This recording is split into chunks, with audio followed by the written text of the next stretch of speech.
Thierry from ROKP Sport, welcome to the channel. So in one of my recent videos I showed you how to easily make a training sled. Today we're going to take a look at 7 sled dragging exercises. Let's go! A few things about sled dragging before we go outside and I show you these 7 exercises. Okay, the surface is going to affect the difficulty of the exercise, so when you load the sled you might need to make some slight adjustment. In general, I say about 20% if it's the first time you try sled dragging is going to be about right. Now it's going to depend a bit on the surface, so asphalt provides a lot more friction than grass, for example. So you might have to do some small adjustments, and of course exercises that are more focused on lower body, you can load them heavier, or you should be able to load them heavier since your legs should be stronger than your arms, okay?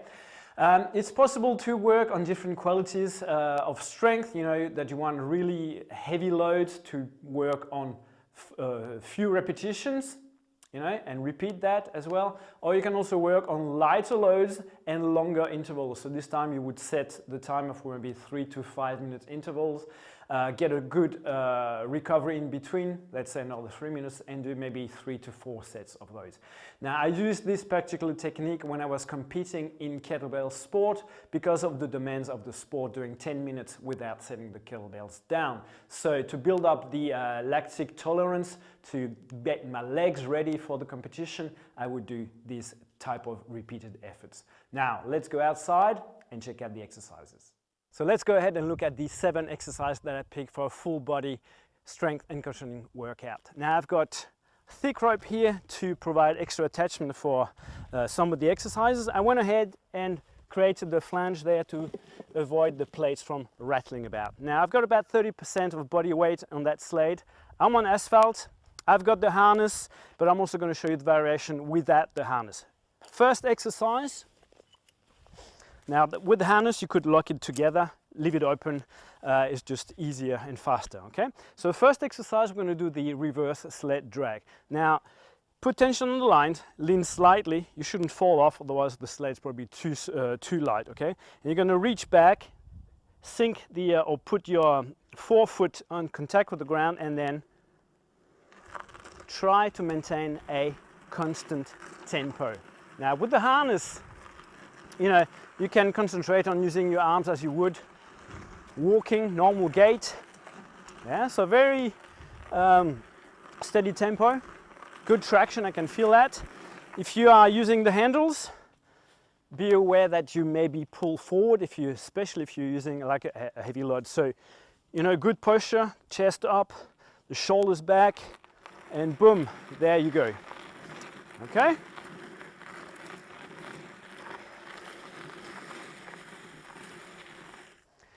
So shoot for about 60 to 100 steps, and if you want to work more on endurance, you can go over that. Okay, now on asphalt it's going to be really hard to start going crazy and putting 100% body weight on the sled. It's a different tool than the indoor sleds or the prowlers and stuff like that. Check out this for alternative loading and family fun at the same time next time you're on holidays. Exercise number 2 is the forward drag. So here, you know, no brainer. Put the harness again around your hip bone area, not on your stomach, so you can breathe. And you're gonna lean and keep moving once you're in motion, okay? So here we can stay on the toes the whole time, depending how your knees can take the pressure. Otherwise you can go flat foot and then push, drive off onto the big toes, right? Take a step and move forward. So depending on how it feels for you. Again, you can, you know, use the arms for the natural counter rotation of our spine, or if you are using the handles, then very easy transition here. See, I'm leaning, I'm basically making a good angle against the surface of the road here, and lock everything in position here, and I go.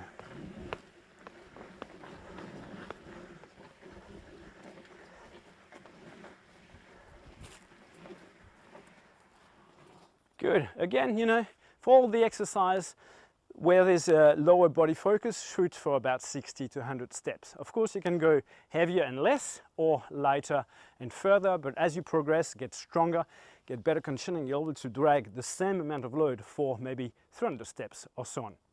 So the alternative, if you don't have the harness for doing the forward drag, is simply putting your arms out here, and it's going to require a lot of stability around the core and integrity, okay? So lock the arms, make sure that the lines are roughly the same length, and you lean in, and again,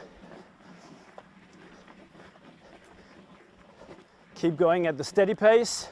You're going to feel some distraction around the shoulders. They want to move around all the place, so you really have to concentrate and squeeze everything in place. Boom. Okay, so that's the variation on the forward sled drag. Okay, for the next exercise, I've actually locked my harness to hold it more in place. We're actually going to go on all four and crawl. Now, this variation, if the last one, the forward drag, was related, or you could relate it to the normal upright push on the sled, this would be pushing off the low bars, okay? So, go ahead, make sure that it doesn't impede with your breathing, circulation, and you're going to go onto all four. And here you've got an acute angle, and all the pressure is going to be on your toes. So you need good knees, but also good toes to perform this exercise.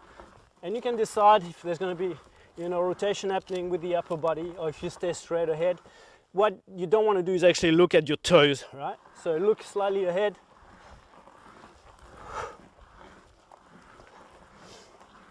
And this one's a good exercise. You're also supporting some of the weight on your upper body as well. So a really good full body exercise. And that exaggerated lean here really fries the quads. Try to smile at the same time. Boom. Here we go. Next up, the side drag. So for this variation, I personally prefer holding on to the ropes, okay? So this time you're 90 degrees away from the lines, and you're simply going to step out and pull. So we're not pulling with the arm or the shoulder or anything. You want to lock this in place for the whole time, okay? No jerking or anything like that. Just lean. Imagine you're trying to squeeze an orange under your armpit. You hold that position here, and you simply walk and drag. Boom. And of course here you can decide if you're going to do your 60 steps, 60 to 100 steps, going one way, and then of course switching so you balance the training, or if you simply do half of the steps. It really depends how you structure your training program. So here I would simply just turn around, switch the grip, and go. So you notice that the back leg is always stepping in front. Yeah. You could of course do a karaoke type of version where you one time in front, one time behind. It's really up to you. Okay, so that's the sideway drag. The next exercise is a chop. So we're also going to assume a sideway position in relationship to the sled. But this time we're going to have both hands on the handle. Okay, so standing with the arms outstretched, you can already notice a small amount of rotation, right from the knee to the shoulders and torso. Okay, so both arms on the sled here. Now I'm going to rotate, primarily moving from my upper body and core. Look in the direction of the pull, and you notice that I pivoted off my back foot. So everything is pointing where I want to go with that sled. And then I just simply reset and pull. Now for exercise where there's an upper body focus, you want to shoot for about half the reps. That means about 30 to 50 reps.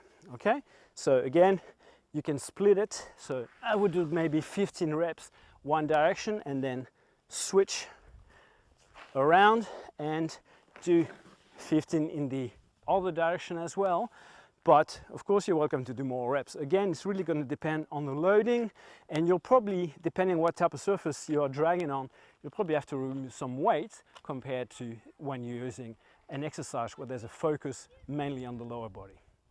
Because dragging a sled is so simple and almost guarantees that there's not going to be injuries, it's a great tool to introduce youngsters to conditioning. So for this example, my son is going to show us a bit of a sprinting or running drill with the sled, and in this case you don't want to go more than 5 to 10% of your body weight.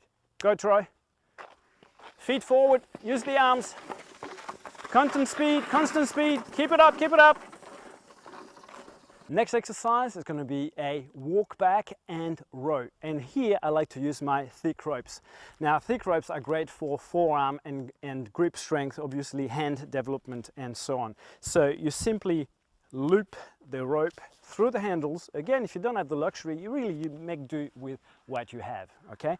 But here, okay, I just walk back, put tension on the lines, and I can pull the sled towards me by pulling my elbows in against the body. Depending on the load, I could also do a wide row, so with the elbows out. Okay, it's really, again, depend on what your goal is. Like with every exercise, you can find small variations to all those exercises, right? So with the row, for example, that could mean that I'm doing a split stance single arm row. Reset and pull, reset and pull. Here I can also use rotation through my grip, okay? I could even switch on every rep, every step.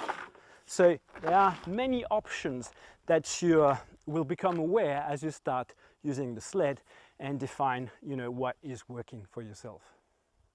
And the last exercise that I think is important for a full body, well-rounded strength and conditioning program would be the opposite of the previous exercise. This time it's the walk and press. So here, handles in each hand. Again, you put tension on the line. Now, depending on how you like to press, you can have your elbows fully against the body or about 45 degrees, right? And then, assuming a split stance, you're simply going to extend the arms forward. Take a step, reset, and press, okay?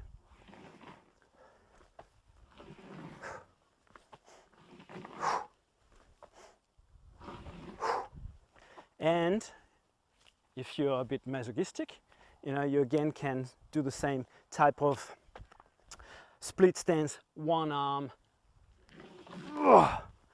movement.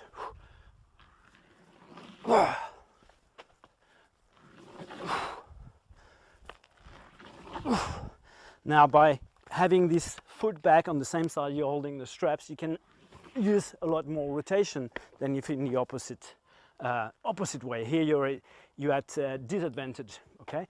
Where here you've got a bit more strength to be able to push into it, and again you would balance the training by switching and repeating the same distance with the other hand. Good, so that covers the 7 exercises that I think are important for sled dragging. The ones that are practical will give you value for your training time. There are many exercises that you can do with the sled. It's basically a cable setup that you would find in a gym, right? So you can do lots of exercise. It's not sure that you need to do all of them, so pick appropriately. And if you're a bit stuck for inspiration, and if you swing Indian clubs, we've got 2 workouts coming up with the sled, one with the heavy clubs and sled, and one with the light Indian clubs and sled. So stay tuned and catch you in the next videos.